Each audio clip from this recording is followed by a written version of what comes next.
जी, अस्सलाम वालेकुम दोस्तों, क्या हाल-चाल है? खैरियत से हैं? एआई विद dastana.com में खुशामदीद। आज हम यूट्यूब ऑटोमेशन के हवाले से 5 बुनियादी गलतियों को डिस्कस करेंगे। आपने ये देखना है कि आप कौन-सी गलती कर रहे थे जिसकी वजह से अभी तक आपको यूट्यूब ऑटोमेशन के अंदर सक्सेस नहीं मिली। ये 5 वो गलतियाँ हैं कि पिछले 5-7 महीनों में हज़ारों क्रिएटर्स के साथ राब्ते में रहने के बाद, उनके मैसेजेस सुनने के बाद, पढ़ने के बाद, उनके कमेंट्स पढ़ने के बाद, उनके सवाल सुनने के बाद, जो मुझे फ़ील हुआ कि यार आखिर वो कौन-सी 5 बुनियादी गलतियाँ हैं जिसकी वज़ह से हमारा जो सफ़र है यूट्यूब ऑटोमेशन का, ये ग्रो नहीं करता। तो वो जो 5 चीज़ें हैं वो आज मैंने आपके साथ डिस्कस करनी है। और जो तीसरी गलती है, वो बहुत बड़ी गलती है। बहुत बड़ी गलती का मतलब ये है कि मेजॉरिटी ऑफ जो क्रिएटर्स हैं उनके सक्सेस रेशियो ना होने की और फेलियर ज़्यादा होने की जो रीज़न है वो मिस्टेक नंबर 3 है। ठीक है? तो ये जो पॉइंट लिखा हुआ है मास्टरिंग द मशीन, इस मशीन का मतलब है यूट्यूब ऑटोमेशन। ठीक है? तो हमने क्या करना है, हमने यूट्यूब ऑटोमेशन को एक मशीन के तौर पर समझना है।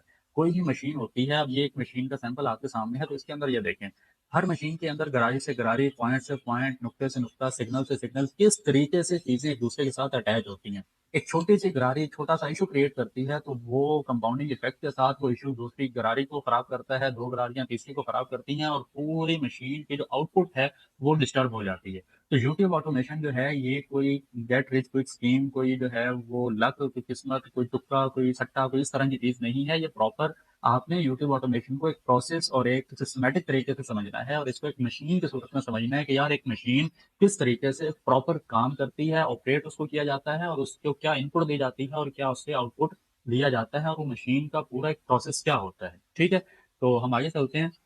2 लफ़्ज़ हैं यहाँ पे, लेफ्ट साइड के ऊपर एक लफ़्ज़ आपको नज़र आ रहा है लॉटरी मैकेनिक्स, राइट साइड के ऊपर है सिस्टम इंजीनियरिंग। बहुत सारे लोग यूट्यूब ऑटोमेशन के अंदर लोगों के स्क्रीनशॉट देख के आते हैं, लोगों की सक्सेस स्टोरीज़ सुन के आते हैं, सिर्फ़ और सिर्फ़ लोगों के डॉलर्स देख के आते हैं। उनको लगता है कि यार ये शायद जो है ना एक लॉटरी का माइंडसेट लेके और एक तुक्के वाला माइंडसेट लेके कि बस मैं एक चैनल बनाऊँगा और राइट लेफ्ट से वीडियो उठा के बना के डाल के अपलोड कर दूँगा और चैनल चल जाएगा। तो ये इस तरह की कोई चीज़ नहीं है, ये सबसे पहले अपने माइंड में बिठा लें कि ये कोई लॉटरी नहीं है, ये एक सिस्टम ड्रिवन एक जो है वो चीज़ है, एक प्रोग्राम है। आप इसके सिस्टम को स्टडी नहीं करेंगे, एल्गोरिदम को स्टडी नहीं करेंगे, आप इसकी जो इंजीनियरिंग है, इसका जो सिस्टम है, उसकी आप इंजीनियरिंग और इसकी आप मास्टरी हासिल नहीं करेंगे, आप उसको अंडरस्टैंड नहीं करेंगे, चाहे वो उसका जो है वो इमोशनल एस्पेक्ट हो, चाहे वो उसका टेक्निकल एस्पेक्ट हो, तो आपकी जो ग्रोथ है वो इसके अंदर लॉन्ग टर्म नहीं होगी। शॉर्ट टर्म के अंदर कोई तुक्का लग जाए, कोई जो है ट्रेंड की वजह से कोई वीडियो वायरल हो जाए, वो एक अलग चीज़ें हैं। लेकिन आज के इस वीडियो के अंदर हमने इसको सिर्फ़ और सिर्फ़ लेके चलना है कि proper long term system based काम जो है वो किस तरीके से होता है। तो हमारी जो पहली मिस्टेक है वो है नीश सिलेक्शन के अंदर जो एरर हम क्रिएट करते हैं, ठीक है? फेलियर हमारा 1 जो है वो है मार्केट मिसअलाइनमेंट। हमारा क्रिएटर जो सबसे पहली गलती करता है, वो करता है ऐसी नीश के अंदर घुस जाना, ऐसे आइडिया के अंदर घुस जाना कि जो ऑलरेडी बहुत ज़्यादा सैचुरेटेड है, जिसके अंदर बहुत ज़्यादा कॉम्पिटिशन है, जो फेसबुक के ऊपर जो आइडिया रिवील हो चुका है, जो किसी फेमस मेंटोर के ज़रिए आइडिया फेमस हो चुका है, फैल चुका है, हज़ारों क्रिएटर उसके ऊपर वर्किंग कर रहे हैं। बड़े-बड़े मेंटोर्स जो है वो स्टाइल शीट्स और प्रॉम्प्ट शीट्स और पता नहीं क्या-क्या बना के बल्क के अंदर दे रहे हैं और हज़ारों लोग उसको कॉपी पेस्ट कर रहे हैं और आप भी अगर उसी भेड़-चाल के अंदर शामिल हो जाते हैं, तो ये आपकी पहली गलती है। खुदा के लिए कभी भी यूट्यूब ऑटोमेशन स्टार्ट करने के दौरान चैनल बनाने की जल्दी ना करें, वीडियो बनाने की जल्दी ना करें और डॉलर के बड़े-बड़े ख्वाब देखकर फ़ौरन इस चीज़ की जल्दी ना करें कि मैं आज ही चैनल बना लूँ, आज ही वीडियो डाल दूँ।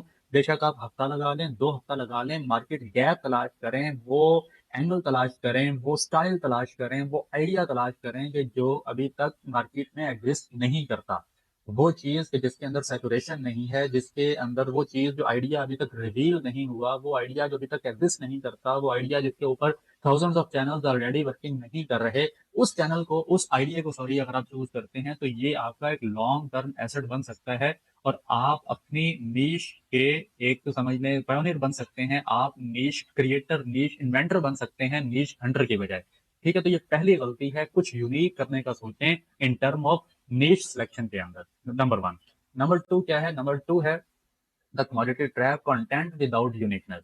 जब आपने कोई नीश चूज़ कर ली, उसके बाद बारी आती है कंटेंट क्रिएशन की। अगेन जब आप कंटेंट क्रिएशन की तरफ जाते हैं, तो आपको जो है फिर मैं क्या कहूँ मेंटोर्स की जानिब से बने-बनाए शीट्स मिल जाते हैं, प्रॉम्प्ट्स मिल जाते हैं, भई ये प्रॉम्प्ट उठाओ और इस तरीके से आपका स्क्रिप्ट बन जाएगा। अब उस वीडियो पे 1 लाख व्यूज है तो जाहिर सी बात है 10 15 20 हजार बंदा तो वो सेम प्रॉम्प्ट फॉलो कर रहा है ना। जब वो सेम प्रॉम्प्ट फॉलो किया जा रहा है और जो है वो बल्क के अंदर चीज प्रोड्यूस होने लग गई है, manufacturing noise instead of signal.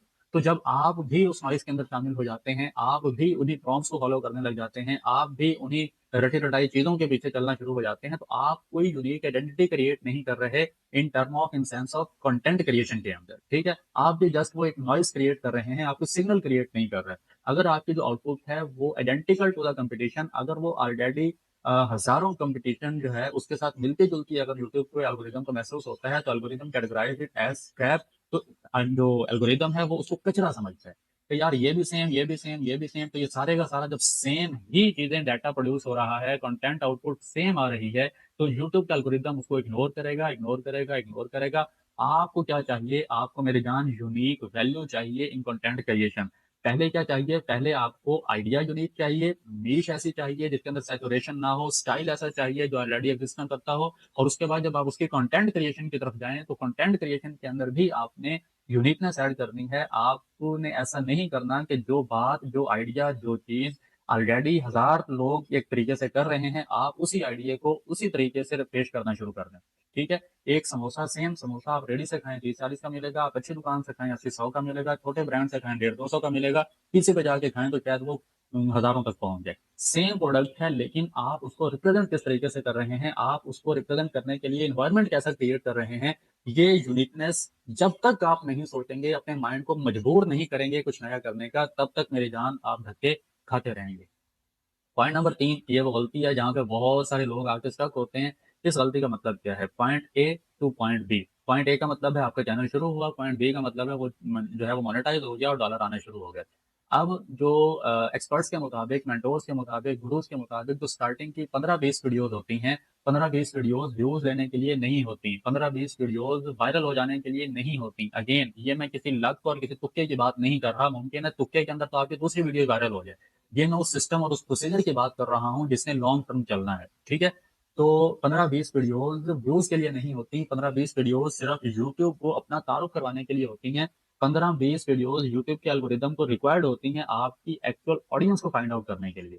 तो ये जो सेंट्रल पॉइंट है, ये वो पॉइंट है कि जहां पर आपका जो कंटेंट है उसको यूट्यूब का एल्गोरिदम पहचान लेता है, उसको रीड आउट कर लेता है, आपकी एक्चुअल ऑडियंस को फाइंड कर लेता है, और इसके बाद से आगे उसने वर्किंग स्टार्ट करनी होती है।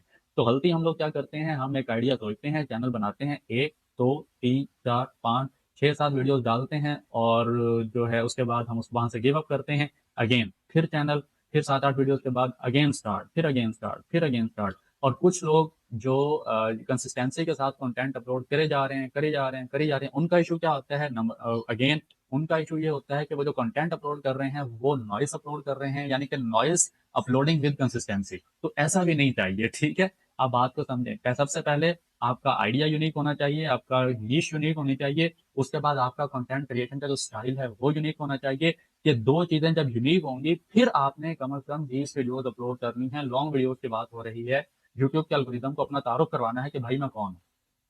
ठीक है, तो यूट्यूब का एल्गोरिदम जब 15-20 वीडियोस के साथ आपको समझ लेता है, उसके बाद वो एक्टिव होता है, आपकी एक्चुअल ऑडियंस फाइंड हो चुकी होती है, और फिर आगे उसने बेहतर परफॉर्म करना होता है।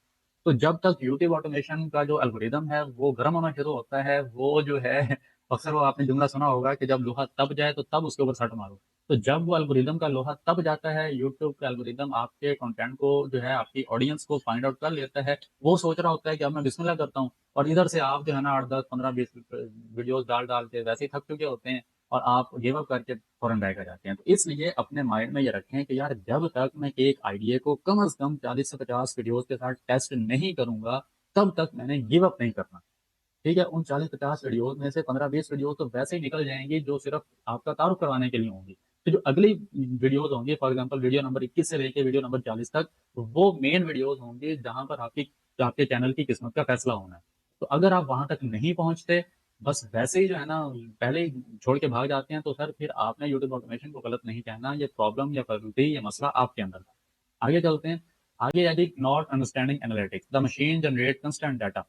जब भी आप चैनल बनाते हैं तो आपने बेशक 5 वीडियोस ही अपलोड कर दी हैं, आपको वाइट स्टूडियो के अंदर डाटा शो होना शुरू हो जाता है। अब गलती क्या है? गलती ये है कि बहुत सारे क्रिएटर्स को इस चीज का आइडिया नहीं होता कि हमें कितने दिनों के बाद जो डाटा शो हो रहा है वो कितना ट्रस्टवर्दी है, उसको कितना दिल पे लेना है और कितना उसको इग्नोर करना है, ठीक है? गलती क्या है? गलती ये है कि आपने 5 वीडियोज़ अभी अपलोड की हैं, उन 5 वीडियोज़ के अगेंस्ट आपको एक डाटा शो हो रहा है। डाटे का मतलब है इंप्रेशन इतने आए, सीटीआर इतना था, एवरेज ड्यूरेशन इतना था, ट्रैफिक यहाँ से आई वगैरह-वगैरह और इन्हीं डाटे की बेस पे आपने डिसीजन लेना शुरू कर दिए या मोटिवेट हो गए या डिमोटिवेट हो गए। सर ये जो डाटा आपको दिखाया जा रहा है, ये इतना ट्रस्टवर्दी है ही नहीं कि इसके ऊपर कोई डिसीजन लिया जा सके। क्यों? क्योंकि ये जो डाटा आ रहा है, ये आपकी एक्चुअल ऑडियंस की तरफ से तो आ ही नहीं रहा। ये तो रैंडम लोगों की तरफ से आ रहा है, जो आपकी एक्चुअल ऑडियंस नहीं है। 5-7 वीडियोज़ के साथ तो अभी तो यूट्यूब ने आपके कंटेंट को टेस्ट करने के लिए हज़ारों इर्रेलेवेंट किस्म की ऑडियंस के सामने फेंक दी है। तो कौन-सा इंप्रेशन आ रहा है, कौन-सा व्यू आ रहा है, कौन-सी ज़्यादा व्यू ड्यूरेशन आ रही है, ये चीज़ें आपकी एक्चुअल कंटेंट के साथ तो अभी मैच ही नहीं कर रही। तो इसलिए जब तक आप तकरीबन 20 वीडियोज़ अपलोड ना कर लें, तब तक आपने इस डाटे को देख के टेंशन नहीं लेनी। इस डाटे की बेस पर आपने कोई डिसीजन नहीं लेना। 20 वीडियोज़ के बाद अगले कंटेंट के ऊपर जो आपको डाटा मिलना शुरू होगा, वो इतना ट्रस्टवर्दी होगा कि उसके ऊपर फिर आपने कोई डिसीजन लेना है कि भाई इश्यू कहाँ पे है। उससे पहले जो चीज़ें होती हैं, वो तो किसी काम की नहीं होती, वो तो किसी खाते की नहीं होती, ठीक है? 5वें नंबर के ऊपर रॉन्ग एक्सपेक्टेशन। यूट्यूब ऑटोमेशन जो है ये एक प्रोसेस का नाम है, ये किसी गारंटी का, ये किसी जो है वो गेट रिच क्विक स्कीम की तरह की कोई चीज़ नहीं है। ये प्रॉपर टाइम के साथ आपको रिज़ल्ट मिलता है, ठीक है? जितना आप इसके अंदर टाइम स्पेंड करते हैं, उतना रिज़ल्ट मिलने के जो चांसेज़ हैं, वो ज़्यादा होते हैं। ये इस तरह नहीं है कि आप अब जो आप चीज़ें देखते हैं ना कि भई 2 हफ्ते में चैनल मोनेटाइज़, 4 हफ्ते में चैनल मोनेटाइज़, 5 हफ्ते में चैनल मोनेटाइज़, तो उसके पीछे बहुत लंबे-चौड़ी जो है ना वो क्या कहते हैं उम्र गुज़री है ऐसी दश्त सियाही में, तो जिस मेंटोर का आप स्क्रीनशॉट देख रहे होते हैं, उस मेंटोर ने उसके पीछे अपने बाल भी सफ़ेद किए हुए होते हैं। तो एक नया बंदा जो अभी यूट्यूब ऑटोमेशन के अंदर आया है, 2, 4, 6 महीने उसे जो है ना अभी हुए हैं और वो ये सोचना शुरू कर दे कि मैं चैनल बनाऊँगा, हफ्ते में जो है वो मोनेटाइज़ करूँगा। अगेन लक और किस्मत और तुक्का और ट्रेंड और न्यूज़ का एक जो है ना उसके अंदर तो ये चीज़ें हो सकती हैं। अगर आप लॉन्ग टर्म सोच रहे हैं, आप लंबी रेस का घोड़ा बनना जो चाह रहे हैं, आप एक डिजिटल एसेट क्रिएट करना चाह रहे हैं, तो मेरी जान उसके लिए टाइम चाहिए। आपकी एक्सपेक्टेशंस इतनी हाई जो है वो नहीं होनी चाहिए कि पहला चैनल होगा और बस वो मैंने उसके ऊपर 15-20 वीडियोज़ डाल के उसको मैंने वायरल करना है जैसे फलाँ ने किया। भाई जो फलाँ ने किया है तो उसके बैकग्राउंड से वाकिफ़ ही नहीं है, ठीक है? तो अपनी जो एक्सपेक्टेशंस हैं उनको आपने रियलिटी के बेस पे ऊपर जो है ना आपने उसको लेके चलना है। तो ऑप्टिमाइज़ प्रोटोकॉल क्या बनता है कि भाई आपने जो निश जो आपने चूज़ की है, आपने उसको अच्छे तरीके से वैलिडेट किया है, आपने जो कंटेंट प्रोड्यूस किया है, आपने वो जो हाई वैल्यू डिफरेंशिएशन जो मार्केट में चीज़ें चल रही हैं वर्सेस जो चीज़ आपने बनाई है, तो एक अच्छे खासा किस्म का उसके अंदर फ़र्क जो है ना वो होना चाहिए। डाटा ड्रिवन नेविगेशन और लॉन्ग टर्म आरओआई फ़ोकस, आपका फ़ोकस एक जो है वो long term return on investment के ऊपर होना चाहिए कि यार आज जो मैं एक चैनल बनाने लगा हूँ, इसका आइडिया भी यूनिक है, इसका स्टाइल भी यूनिक है, ये फलाँ टारगेट ऑडियंस के लिए है। इस चैनल के ज़रिए मैंने इस किस्म की लॉयल ऑडियंस को एंगेज करना है। आज मैंने एड रेवेन्यू के ज़रिए पैसा कमाना है, कल को इसके अंदर एफिलिएट मार्केटिंग ऐड होगी, परसों इसके अंदर जाके स्पॉन्सरशिप ऐड होगी, उसके बाद जाके मैंने इसके अंदर अपनी एक अथॉरिटी बिल्ड करनी है, मैंने अपने चीज़ें इसके अंदर लॉन्च मतलब बहुत लंबी चौड़ी गेम है यार। हमने क्या समझा हुआ है बस चैनल बनाओ और उसके बाद जो है ना किसी ट्रेंड को पकड़ के चैनल को वायरल करवा लो और एड रेवेन्यू के ज़रिए जो है ना पैसे कमा लो। आते हैं तो ठीक है, नहीं आते तो बस अगेन शुरू हो जाओ। तो इस तरह ना सोचें, यूट्यूब ऑटोमेशन को एक long term digital asset creation के तौर पर जो है ना आप उसको लेके चलें। तो अब करना क्या है, आपको अपनी 5 गलतियों का आइडिया हो गया। हमारी सबसे पहली जो गलती थी वो हमारी गलती क्या थी कि हम नीश सिलेक्शन की तरफ जब जाते हैं तो हम नीश हंटिंग करते हैं, हम नीश इन्वेंशन नहीं करते, हम नीश क्रिएट नहीं करते, हम वो करते हैं जो ऑलरेडी लोग कर रहे होते हैं। दूसरी गलती क्या है, हम उस तरीके से करते हैं जिस तरीके से लोग कर रहे होते हैं। तीसरी गलती क्या है, हम यूट्यूब के एल्गोरिदम को रिक्वायर्ड डाटा फीड ही नहीं करते और पहले ही गिव अप कर देते हैं। चौथी गलती क्या है, हम अर्ली सिग्नल्स की बेस पर डिसीजन लेने लग जाते हैं जो कि गलती है। 5वें नंबर पर हमारी गलती क्या है, हमारी एक्सपेक्टेशन बहुत ज़्यादा हाई हो चुकी होती हैं मेंटोर को स्क्रीनशॉट देख-देख के, तो जब हमें रिज़ल्ट नहीं मिलता तो हम डिस्टर्ब होते हैं और हम उदास होते हैं और हम इस पूरी इंडस्ट्री से खुद को आउट कर लेते हैं। तो ये 5 गलतियाँ थी, 5 गलतियाँ जो है ना ये हमारे सामने आ चुकी हैं, हम अपने क्लियर पॉइंट्स को जान चुके हैं, तो अब हमने क्या करना है, हमने खुद को इस अ, बेस के ऊपर तैयार करना है और सोचना है कि भाई मैं अपने माइंड पर प्रेशर डाल के इसको कुछ नया सोचने पे मजबूर करूँ, वो क्रिएट करूँ जो अभी तक मार्केट के अंदर एग्ज़िस्ट नहीं करता। और इस सफ़र में मेरी हेल्प चाहिए हो तो मैं इंशाअल्लाह आपकी खिदमत में हाज़िर हूँ। अपना बहुत ख़्याल रखें। अल्लाह